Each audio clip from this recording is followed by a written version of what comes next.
ரவி, புதுச்சேரி சாலை போக்குவரத்து கழக ஊழியர்கள் கிட்டத்தட்ட பாத்தீங்கன்னா 15 ஆண்டுகளுக்கு மேலாக பணிபுரிந்து வருகின்றனர். அந்த ஒப்பந்த ஊழியர்கள் மற்றும் ஓட்டுநர்கள், நடத்துனர்கள் கிட்டத்தட்ட 15 ஆண்டுகளுக்காக மேலாக பணிபுரிந்து வருகின்றனர். இவரும் பணி நிரந்தரம் செய்ய வேண்டும்.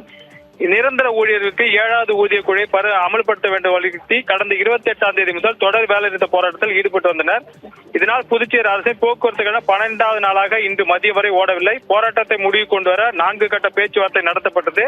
இதில் உடன்பாடு ஏற்படவில்லை. இந்த நிலையில் வேலைநிறுத்த போராட்டத்தில் ஈடுபட்டு வரும் ஊழியர்கள் போராட்டத்தை கைவிட்டு பணிக்கு திரும்பாவிட்டால் எஸ்மா சட்டம் பாயும் என பிஆர்டிசி நிர்வாகம் எச்சரித்தது. இந்நிலையில் முதலமைச்சர் ரங்கசாமி முன்னிலையில் போக்குவரத்து கழக ஊழியர்கள் பேச்சுவார்த்தை நடைபெற்றது. சட்டமன்ற உறுப்பினர்கள் சிவா, நேரு மற்றும் அதிமுக மாநில செயலர் அன்பழகன், போக்குவரத்து கழக மேலாண் இயக்குநர் சிவகுமார் மற்றும் தொழிற்சங்க நிர்வாகிகள் பங்கேற்றனர். 12 நாட்களாக வேலைநிறுத்த போராட்டம் இன்று தொடர்ந்த நிலையில் முதலமைச்சர் ரங்கசாமி முன்னிலையில் நடந்த பேச்சுவார்த்தைகள் உடன்பாடு ஏற்பட்டது. இதில் தற்காலிக ஊழியர்களுக்கு 16,786 ரூபாயிலிருந்து கூடுதலாக 10,000 ரூபாய் உயர்த்தி வழங்க முதலமைச்சர் ரங்கசாமி உறுதியளித்தார். நிரந்தர ஊழியர்களுக்கு பஞ்சப்படியாக முதல் கட்டமாக 25% படிப்படியாக 49% வரை உயர்த்தி தருவதாக உறுதியளித்தார்.